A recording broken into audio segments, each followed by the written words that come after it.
E, nesse sentido de sermos referência para nossos alunos, nosso próximo convidado, que eu vou ter o prazer de conhecer aqui pela tela, mas eu já o conheço por vídeos no YouTube e já o conheço pelo pessoal da rede, falar muito dele para mim.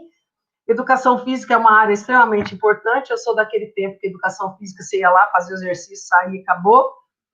Mas ele vem falar de uma coisa maravilhosa que eu fiquei encantada. Ele é licenciado em Educação Física e Pedagogia, com mestrado e doutorado em Educação, pós-doutorado em Currículo e Educação Física e livre docência em Metodologia do Ensino da Educação Física. É professor titular da Faculdade de Educação da Universidade de São Paulo, onde exerce a função de diretor de 2018 até 2022, diretor da Faculdade de Educação da USP, né? E investiga a prática pedagógica da educação física com apoio da FAPESP e do CNPq. É coordenador do grupo de pesquisas em educação física escolar.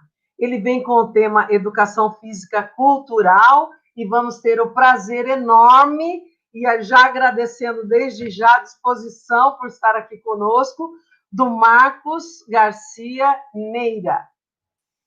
Marcos deve estar aí. Ah lá o Marcos, ó, bonito aí, apareceu. Oi, Marcos, bom dia.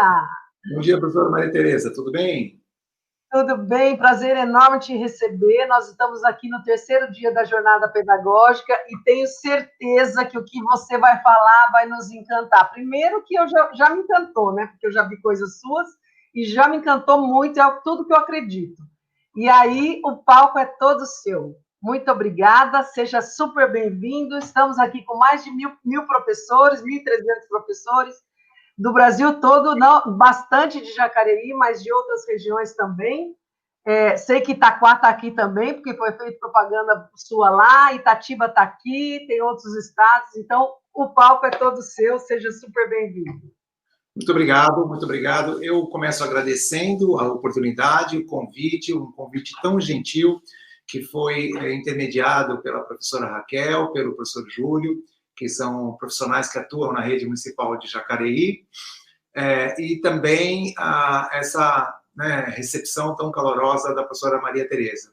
Estamos vivendo um momento bastante complicado. Eu estava numa salinha acompanhando a exposição da minha antecessora, da professora Cláudia Costin, e estava concordando com muitas das questões que ela aponta. Acho que todos nós, educadores e educadoras, que estamos, como ela bem coloca, eu penso dessa maneira também, que estamos também na linha de frente, estamos procurando oferecer a nossa força de trabalho, a nossa competência, a nossa capacidade para ajudar a população a enfrentar esse momento tão difícil. Então, como é que nós trabalhamos? Uma vez que muitas pessoas que estão nos acompanhando, elas não acompanharam, não puderam participar desta primeira etapa, que eu vou mencionar agora. Assim que a Prefeitura de Jacareí fez contato conosco, e nós ficamos bastante lisonjeados, combinamos uma forma de trabalho. Eu sugeri que os professores de Jacareí, que as professoras de Jacareí assistissem alguns vídeos, que são vídeos introdutórios a essa discussão da educação física cultural, e que fossem encaminhados questionamentos a partir desses vídeos. Eu sugiro que depois a Raquel e a Ana Paula também divulguem esse e-mail com esses links para esses vídeos, para que os professores e professoras que não puderam vê-los, porque estão participando desta atividade somente, também possam acessá-los. Então, a minha fala, que vai até às 10 horas, eu vou parar um pouquinho antes para a gente poder, quem sabe, fazer algum comentário, ouvir também alguma manifestação, a minha fala vai se concentrar nas respostas a esses questionamentos. Mas eu não vou trabalhar pergunta por pergunta, resposta por resposta. Ou seja, eu li todas as questões que vocês encaminharam, 2 páginas cheias de questões, e aí eu preparei uma síntese, e certamente muito daquilo que está nos vídeos será repetido agora na minha fala, porque eu sou a mesma pessoa, fui eu que fiz aquele material, então é óbvio que talvez fale de outra maneira, mas fale aquele conteúdo que lá está. Então, eu quero começar dizendo para vocês do que aconteceu lá no final dos anos 90. Então, no final dos anos 90, nós tínhamos praticamente 4 perspectivas de trabalho na área da educação física. Essas perspectivas, elas se concentravam numa proposta que procurava aprimorar as habilidades motoras, numa proposta que procurava aprimorar um chamado desenvolvimento integral por meio das atividades motoras. Então, me referi primeiro à perspectiva desenvolvimentista, a perspectiva agora, né, que eu acabei de falar, psicomotora. Nós tínhamos um ensino esportivo com muita força e que queria formar um certo tipo de sujeito, e começava a aparecer, lá no final dos anos 90, começava a aparecer uma discussão em torno de uma perspectiva crítica da educação física. Bom, a perspectiva crítica da educação física, ela mudava o objeto da educação física, que deixava de ser o movimento e se tornava, naquele momento, cultura corporal de movimento. Bem na passagem para os anos 2000, nós assistimos uma retomada do discurso da saúde e alguns documentos curriculares, muitas obras que circularam e muitas preocupações dos professores passaram também a se concentrar na aquisição e na melhoria e na manutenção de um estilo de vida fisicamente ativo. Então, nós tínhamos 4 propostas lá nos anos 90, terminamos os anos 90 com 5 propostas da educação física. Mas a sociedade do século XXI é uma sociedade bem diferente daquela que deu espaço para a elaboração dessas propostas.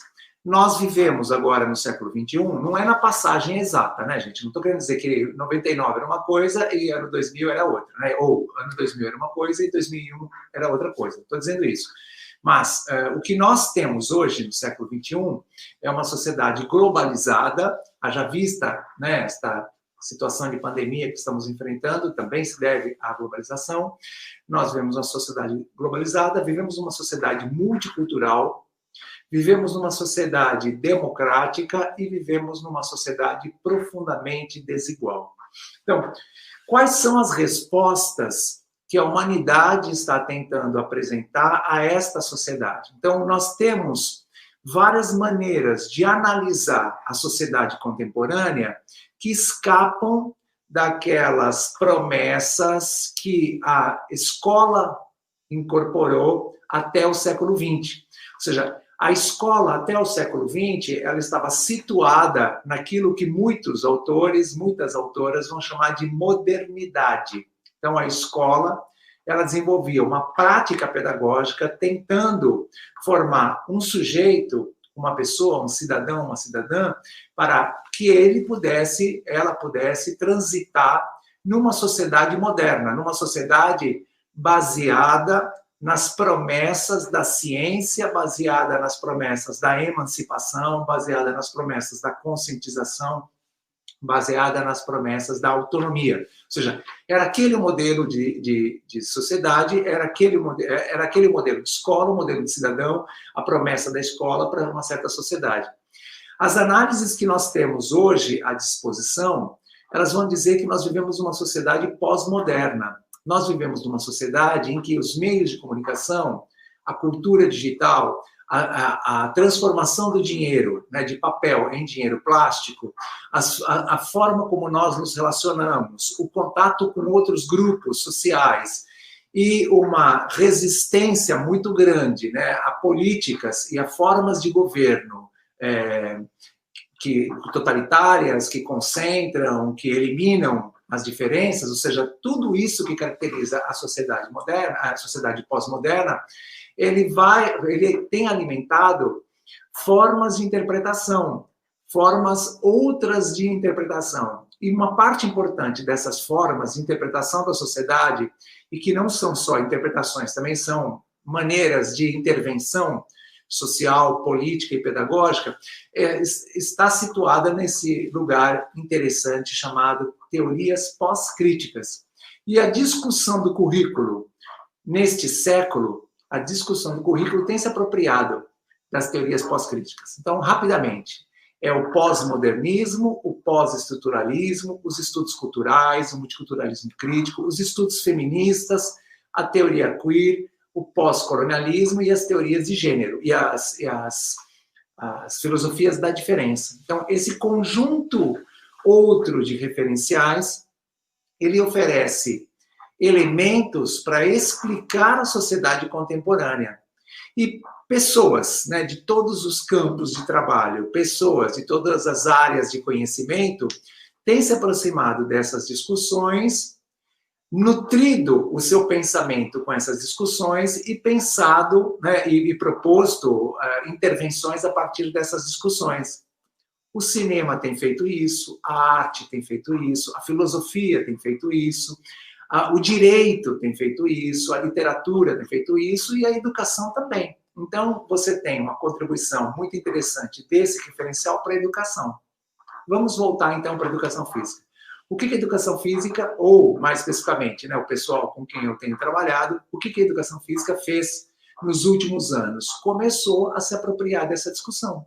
Então, você já tem uma discussão de corpo e cultura, você já tem uma discussão de saúde coletiva, você já tem uma discussão com a emergência de outras práticas corporais, né, no currículo da escola, você já tem uma discussão da valorização, da inclusão de todas as pessoas na prática pedagógica. Então, a educação física também veio se aproximando dessa discussão. Essa discussão vai colocar a escola de uma outra maneira. Essa discussão vai colocar a escola como aquela instituição que ajuda as pessoas a compreenderem a sociedade em que elas vivem, para que as pessoas possam intervir nessa sociedade, modificando essa sociedade. Como nós todos, eu imagino, né, eu estou me colocando junto com vocês, né, como nós todos e todas estamos bastante descontentes com a sociedade que nós temos, né, porque nós temos uma sociedade em que muitos têm pouquíssimo, e poucos têm muitíssimo, como nós estamos descontentes com esse desenho de sociedade, todos nós temos, de alguma maneira, de pensar em como transformá-la, em como melhorá-la, em como torná-la uma sociedade mais justa. Pois bem, meus colegas e minhas colegas, com as pedagogias lá do século XX, isso não tinha a menor possibilidade. Com as pedagogias que começam a aparecer no século XXI, isso se torna um pouquinho mais concreto. E isso tem sido feito de várias maneiras. Então, a escola, a gente vê a escola, que ela é uma... Né, a educação formal no Brasil, ela é obrigatória, a educação básica, né, ela é obrigatória a educação básica. Nós obrigamos as crianças e os jovens a frequentarem até o ensino médio, até o final do ensino médio, mas nós precisamos, como professores e professoras, oferecer-lhes a condição de compreender essa sociedade e nela intervir. Então, basicamente, é essa a função da escola, a partir de onde eu estou falando, a partir de onde eu estou pensando. Essa escola tem uma característica, ela vai eleger a cultura como seu objeto. Então, o objeto de estudo da educação, de uma maneira geral, é a cultura. Porque nós teremos vários professores e professoras que trabalharão nas suas salas de aula com as práticas culturais. O que são práticas culturais? Todas as formas de produção de significados das coisas do mundo. Então, nós temos na escola uma preocupação com o domínio da língua, nós temos na escola uma preocupação com o domínio das tecnologias, nós temos na escola uma preocupação com o entendimento de como funcionam as relações sociais, como atuar para melhorar as condições ambientais, ou seja, a cultura, ela é o objeto da escola. Algumas das questões que os colegas me encaminharam, eu percebi que nós estávamos falando de concepções de cultura diferente. Então, é importante lembrar isso. Cultura já foi um modo da elite se comportar. Cultura já foi uma maneira de segregar. Nós já pensamos lá no passado, né, há mais de 100 anos, que existia uma alta cultura e uma baixa cultura. Hoje, o que nós entendemos por cultura é toda a produção de significados. O que eu estou fazendo aqui nesse momento agora é produzir cultura. E o que vocês estão fazendo nesse momento agora também é produzir cultura. Vocês que estão aqui participando, acompanhando, pensando, discutindo, concordando, discordando, transformando, tudo isso se dá nesse campo muito importante chamado cultura, onde a linguagem tem um papel fundamental. Bom, Com base nestas ideias, estes professores, lá no começo do século XX, do século XXI, esses professores e professoras começam a estudar essas teorias e começam a pensar em práticas pedagógicas. E ao levar para a escola estas ideias, que não eram ideias da educação física, eram ideias, como eu disse, das teorias que analisam a sociedade, das teorias culturais, esses professores eles começam a inventar práticas pedagógicas, inventar um jeito de fazer educação física, que o somatório de várias maneiras que eles adotaram, a gente tem chamado de educação física cultural, currículo cultural da educação física pós-crítica, educação física culturalmente orientada. Ou seja, o professor e a professora, no momento que trabalham com o ensino da educação física, eles reconhecem e valorizam o patrimônio cultural daquele grupo e eles colocam em circulação um conjunto de significados que permitem com que aquelas crianças reorganizem, ressignifiquem, reconstruam, reelaborem aquele patrimônio cultural corporal. Então, aquela noção de cultura corporal de movimento, que estava muito presente lá nos anos 90, numa obra, principalmente, que todo mundo conhece, o pessoal da educação física todo mundo conhece, Metodologia do Ensino da Educação Física, aquela ideia de cultura corporal de movimento, na perspectiva cultural da educação física, perde essa ideia de movimento, porque a perspectiva cultural da educação física vai entender que o objeto da educação física é toda a produção discursiva, verbal ou não verbal, alusiva às práticas corporais. E o que são práticas corporais? Brincadeira, dança, luta, esporte e ginástica. São produções da linguagem corporal.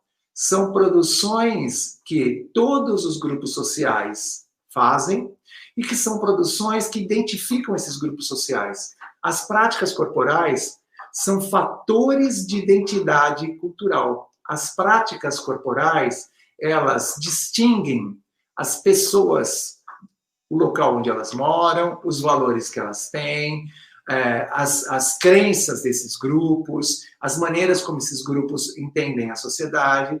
É por isso que crianças de bairros diferentes têm brincadeiras com regras diferentes. Às vezes a mesma brincadeira possui falas ou regras ou táticas diferentes, né, a depender do bairro, a depender do ano. Ou seja, as crianças do primeiro ano A podem brincar uma certa brincadeira de uma certa maneira e podem brincar, né, e as crianças do primeiro ano B brincar de uma outra maneira aquela mesma brincadeira. Se você coloca as danças, você vai distinguir bem, ou seja, quais são os grupos que dançam um certo tipo de dança, quais os grupos que dançam outros tipos de dança. Se a gente colocar isso no tempo, as práticas corporais há 20, há 30, 40 anos, né, eram de um modo e hoje as práticas corporais, aquelas mesmas práticas corporais, são de outro modo. Vou fazer um parênteses. Na minha época de criança, eu gostava bastante de bater figurinha, que em alguns lugares chamam bafo ou qualquer coisa, né? Ou seja, bater figurinha. Na última Copa do Mundo, que eu acho que ninguém aqui quer lembrar, né? Mas na última Copa do Mundo, o álbum da Copa, etc., eu tenho sobrinhos que são crianças, e aí eu fui brincar, né, de figurinha com eles, e eu percebi que eles tinham regras diferentes das minhas, que eles jogavam de forma diferente que eu jogava. Ao mesmo tempo, eles brincam bastante, né, de videogame, que é um brinquedo que eu nunca tive. Quando eu era criança não existia videogame. Dia desses eu até falei para o meu sobrinho, falei, João, sabia que quando eu era criança não tinha videogame? Ele olhou para mim e falou assim, nossa, o que vocês faziam? Ou seja, para você perceber como as crianças significam as práticas corporais, videogame é uma prática corporal, significam as práticas corporais ao seu modo. E eu nunca interagi com videogame, eu não vejo graça, eu não acho interessante, mas eu compreendo que outros grupos valorizem, disputem, existam atletas, né, profissionais de videogame, etc. Ou seja, compreendo que isso exista, mas não valorizo. Eu também tenho as lutas da minha preferência, também tenho os esportes da minha preferência, as ginásticas da minha preferência. Então, gente, nós não podemos pensar que a escola vai ser um lugar onde só um tipo de prática corporal vai ser valorizada, onde só um significado atribuído àquela prática corporal será valorizado. E a escola da modernidade, ela fez isso, porque a escola da modernidade, ela apostou num tipo de conhecimento e ela apostou num tipo de prática corporal. Não é à toa que a maioria de nós aqui que frequentou a escola da modernidade, ou seja, a escola lá do século XX, a maioria de nós, na escola, se apropriou de 4 modalidades esportivas: vôlei, handebol, basquete e futebol. 4 modalidades euro-americanas, 4 modalidades brancas, heterossexuais e cristãs. Os colegas da educação física que estão me acompanhando sabem bem o que eu estou dizendo. Ou seja, são modalidades que cultivam uma maneira de pensar o mundo.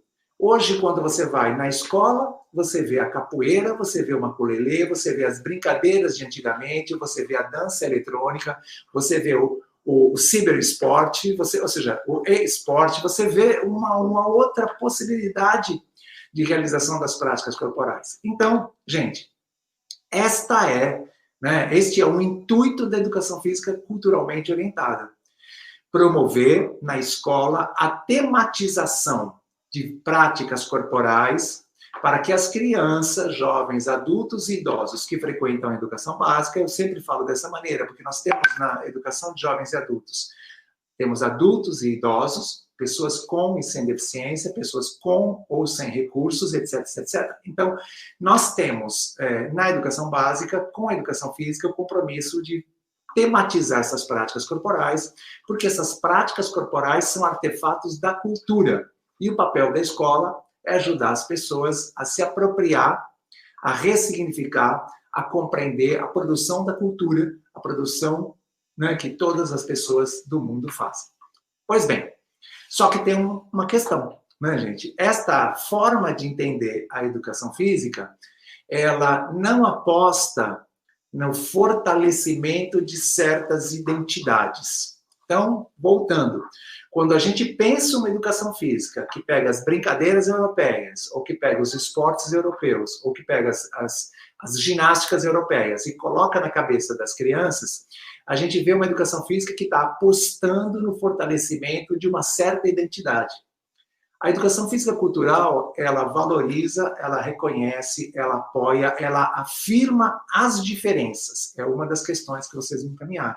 Então, nós vivemos numa sociedade em que os grupos sociais que estavam silenciados e estavam oprimidos e estavam sofrendo muito até o finalzinho dos anos 90, nós agora valorizamos a manifestação e valorizamos o direito desses grupos dizerem como querem ser representados. Esses grupos, eles não querem mais que digam como eles são, né, como sempre foi feito. Eles querem o direito a ter a sua voz ouvida e dizer como são representados. Então, nós temos um movimento, no finalzinho dos anos 90, e que agora ganha muita força no século XXI, que é de reconhecimento e valorização de todas as identidades. Portanto, reconhecimento e valorização das diferenças. Nós temos aquilo que é tomado como referência, como padrão, ou seja, aí nisso a gente vai pensar numa identidade, e nós temos aqui todos aqueles outros grupos que é, na verdade, a maioria de nós, né, que fogem daquela identidade e que querem defender a própria identidade, ou seja, defender a diferença. Então, temos diferenças de religião, de classe social, de orientação sexual, de gênero, de local de moradia, de exercício profissional, de território. Então, gente, uma escola que é situada na periferia de uma grande cidade, ela é diferente de uma escola situada na região mais central da mesma cidade. Ambas estão povoadas pelas diferenças, mas vocês têm que concordar, né, que as escolas mais à periferia, elas têm uma frequência maior das diferenças nos seus bancos escolares, porque elas estão, muitas vezes, os próprios professores e professores são muito mais representantes da identidade do que representantes das diferenças. Mas, felizmente, nós já temos hoje escolas com um contexto multi. Então, logo de manhã, né, logo nas primeiras minutos aí, quando eu mencionei, né, o contexto multicultural é isso, ou seja, nós temos na escola várias identidades de gênero, várias identidades de orientação sexual, várias identidades religiosas, várias identidades políticas e sociais, ou seja, a escola é esse espaço da diferença, a escola não é um espaço da igualdade. As pedagogias da modernidade quiseram nos tornar iguais, e nós, no século XXI, na pedagogia da diferença, queremos valorizar as nossas diferenças. E a educação física cultural, ela tem tudo a ver com isso. Porque a educação física cultural, ela tem princípios, na verdade, os professores e professoras que a desenvolvem possuem princípios que defendem a diferença. Então, você tem, como vocês viram nos vídeos lá, o princípio da justiça curricular, do reconhecimento da cultura corporal da comunidade, da articulação com o projeto político-pedagógico, da descolonização do currículo, da ancoragem social dos conhecimentos e do favorecimento à enunciação dos saberes discentes. Então, você tem um conjunto de princípios que agenciam os professores, que influenciam os professores no desenvolvimento de uma prática pedagógica. Ora, gente, o professor e a professora que se reconhecem como sujeitos dessa sociedade, que também querem que essa sociedade se modifique, esse professor e essa professora, gente, eles não podem adotar práticas pedagógicas alicerçadas na identidade. Então, vocês me perdoem, eu não estou enxergando vocês, né? Estou aqui olhando para esse computador, mas vou usar um exemplo que talvez caiba para muitas pessoas se enxerguem nesse exemplo, né? Então, a maioria de nós defende que meninos e meninas têm que viver juntos, que meninos e meninas precisam se reconhecer-se mutuamente, que meninos e meninas são absolutamente iguais perante a sociedade. Nem sempre a sociedade pensou isso. Houve, durante um tempo muito grande, a mulher sequer votava, a mulher sequer podia frequentar a escola, e a primeira mulher que entrou numa universidade no Brasil entrou vestida de homem. Então, olha, nós hoje pensamos que a mulher tem que estar na escola, na sociedade, no trabalho, em todos os espaços sociais. Pois bem, às vezes o professor, a professora pensam nisso, mas no momento de desenvolver a aula real, é o momento das meninas e o momento dos meninos. Separa. E aí, quando separa, mesmo essa pessoa que pensa isso, quando separa, diz que é porque senão vai ter machucado, senão vai ter violência, as meninas não querem jogar com os meninos não querem jogar com as meninas. Ou seja, se o professor, se a professora não enfrentam essa situação, se o professor, se a professora não problematizam esse tipo de coisa, que sociedade a gente está formando? Então, para a gente perceber, né, gente, ou seja, esses professores que atuam na perspectiva cultural da educação física, eles problematizam esse tipo de situação. Porque eles levam as crianças, mediante a ação pedagógica, a entender por que elas pensam desse jeito. E a entender por que mesmo uma pessoa que defenda que homem e mulher têm que ocupar todos os espaços sociais, na hora que faz a prática pedagógica, faz de outro jeito. Tudo bem, gente? Então, para a gente ter bem claro, nós estamos falando aqui daquilo que acontece, daquilo que é feito. A pedagogia cultural da educação física, ela se nutre daquilo que acontece na escola. Então, ela não é uma invenção da universidade e colocada goela abaixo dentro da escola. Então, as práticas pedagógicas da educação física cultural, elas se influenciam por esses princípios que eu acabei de mencionar. E as práticas pedagógicas da educação física cultural, que também foi uma das questões que foi encaminhada, elas se caracterizam como situações de mapeamento do universo cultural corporal, situações de vivências, situações de ressignificação, situações de aprofundamento, de ampliação, de registro e de avaliação. Às vezes elas acontecem juntas, às vezes acontecem separado. O que eu falei agora não é uma ordem pré-estabelecida, mas elas estão aparecendo lá. Nós sugerimos para a Raquel que ela encaminhasse para vocês o link onde estão os vídeos com as práticas pedagógicas. Então, se vocês entrarem no canal do grupo, né, no youtube.com/gpffeusp, né, ou seja, se vocês entrarem no canal do grupo ou procurarem lá no Google, procurarem GPF ou Educação Física Cultural, vocês verão que é uma playlist cheia de práticas pedagógicas, ou seja, professores que tematizam o Kung Fu, que tematizam o K-pop, que tematizam as brincadeiras de antigamente, que tematizam o futebol, que tematizam uma série... Vocês estão percebendo que eu estou sempre usando a palavra tematizar, tematizar, tematizar. Na educação física cultural, a gente não ensina. Na educação física cultural, a gente tematiza, ou seja, pega um tema da cultura corporal, uma brincadeira, uma dança, uma luta, um esporte, uma ginástica, e desenvolve experiências pedagógicas que aproximam as crianças de várias maneiras sobre esse tema. Ou seja, de que levam as crianças a pensar em como reelaborar aquela prática, a pensar em como aquela prática acontece na sociedade, levar as crianças num lugar onde essa prática acontece, né? levar alguém que faz aquela prática para conversar com as crianças, ou seja, fazer uma pesquisa na sala de informática ou no celular a respeito daquela prática, a respeito de uma das características daquela prática, de tal maneira que as crianças entendam o que aquela prática é. Vou falar para vocês de 2 trabalhos que aconteceram em 2019. Eles estão lá nos relatos de experiência do grupo, se vocês quiserem acessar no site, é facinho, né? 2 professores, em 2 realidades diferentes, tematizaram o K-pop. E esses professores não conheciam o K-pop, muito embora as crianças conheciam. Nas turmas que eles trabalharam, que são escolas que estão uma na zona oeste da cidade de São Paulo, outra na zona sul da cidade de São Paulo, nas 2 escolas, os meninos repudiavam o K-pop. Nas 2 escolas, as meninas cultivavam o K-pop. E os professores começam a tematizar o K-pop, e os professores pedem ajuda dos alunos, das alunas do 9º ano, né, do ensino fundamental, para ir conversar com as crianças. Os professores trabalham com vídeos, e as crianças vão, na medida em que o tempo vai passando, as crianças vão dançando, as crianças vão entendendo, as crianças vão discutindo. E se vocês conhecem um pouco dessa dança, ou desse patrimônio cultural, é muito interessante, porque esses grupos coreanos, né, tem meninos e meninas bem jovens, esses grupos coreanos, na verdade, eles são CNPJ, eles são empresas. E há uma supervisão muito forte desses jovens que dançam o K-pop, desses grupos. Há um controle financeiro muito forte desses grupos, ou seja, e há toda uma produção de músicas e de adereços e de gestualidades bem específicas. Se você tem 30 anos, 35, 40, ou já está na fase dos 50, como eu, a gente não se importa, nunca viu, não se interessa, ou tem uma noção só se tiver criança em casa que vai perceber.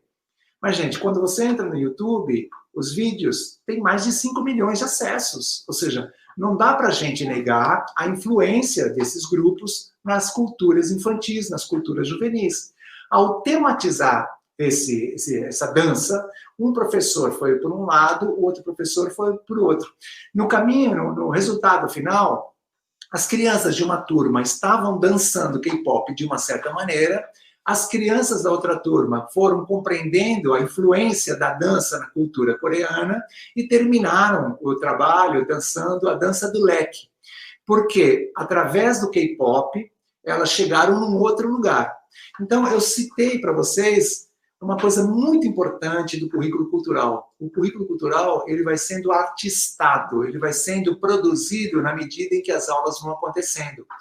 O professor, a professora estão sensíveis àquilo que as crianças estão fazendo ou estão falando e vão pensando nas atividades seguintes.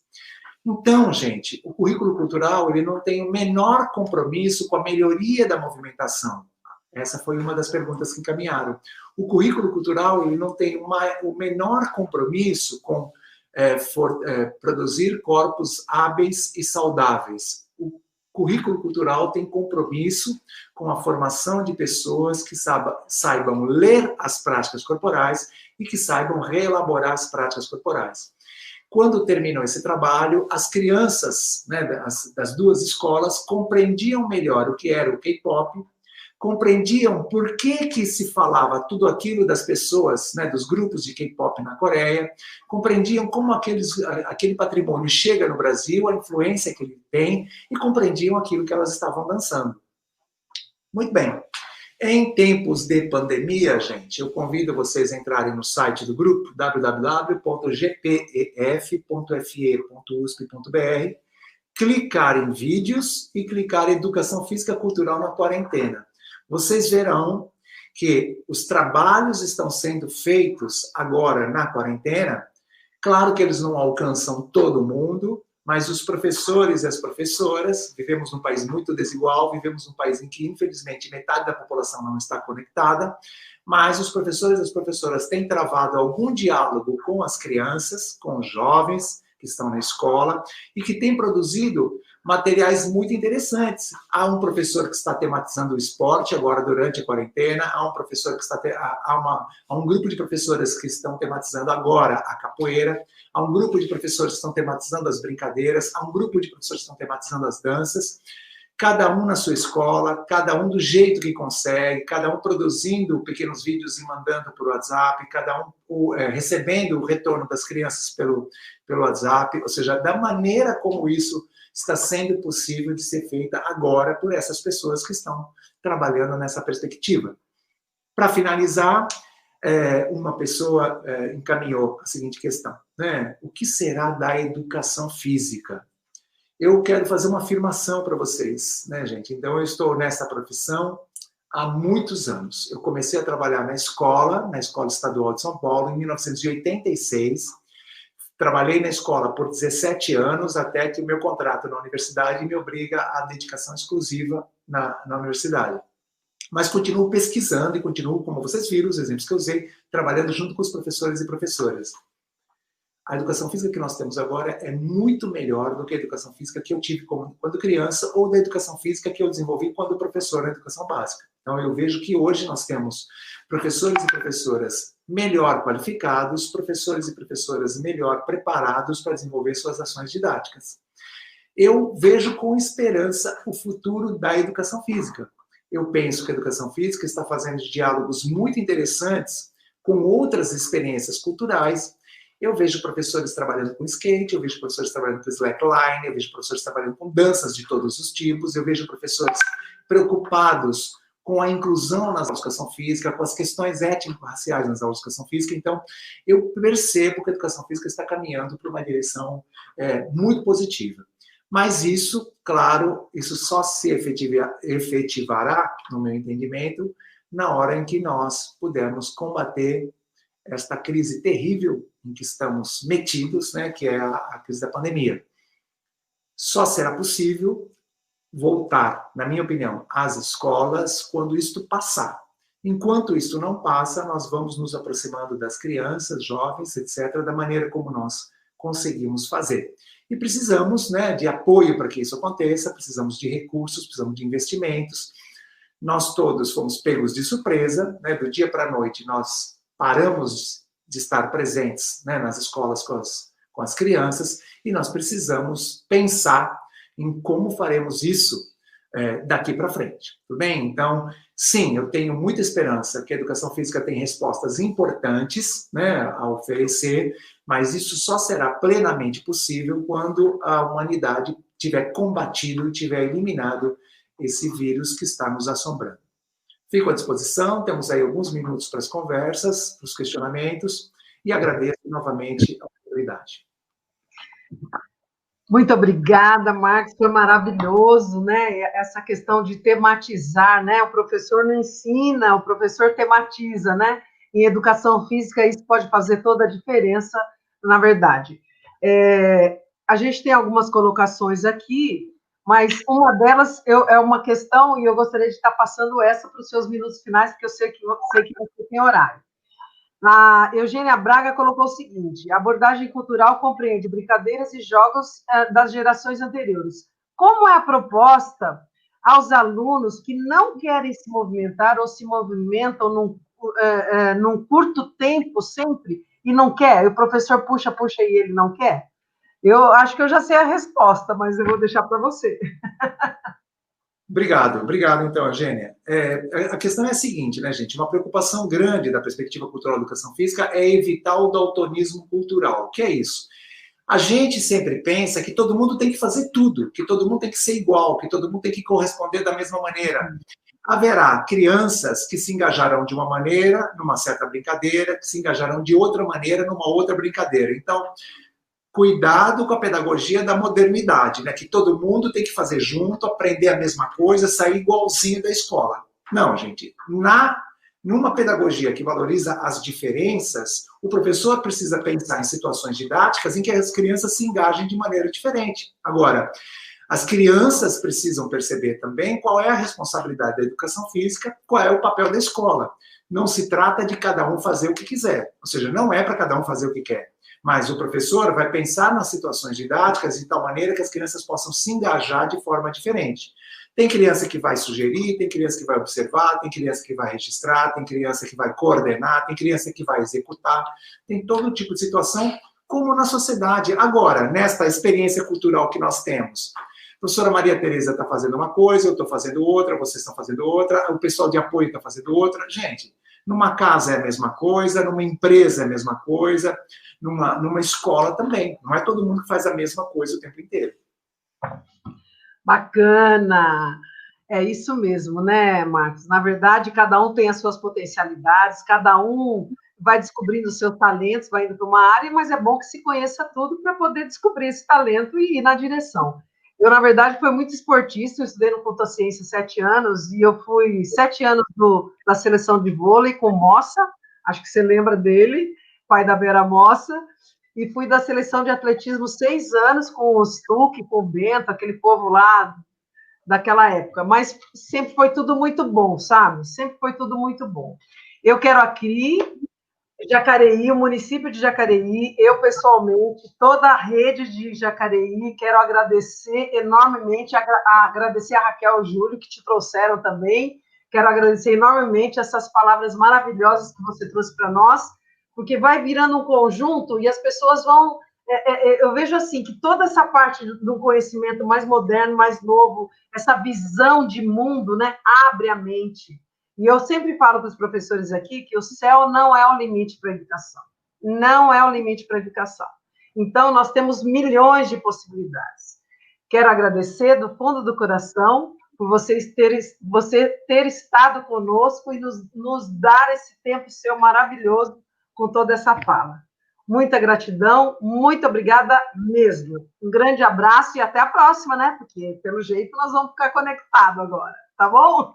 Muito obrigado. Um abraço para vocês e uma boa conclusão aí da jornada pedagógica. Parabéns para Jacareí. Obrigada, Marcos. Parabéns pelo seu trabalho maravilhoso também.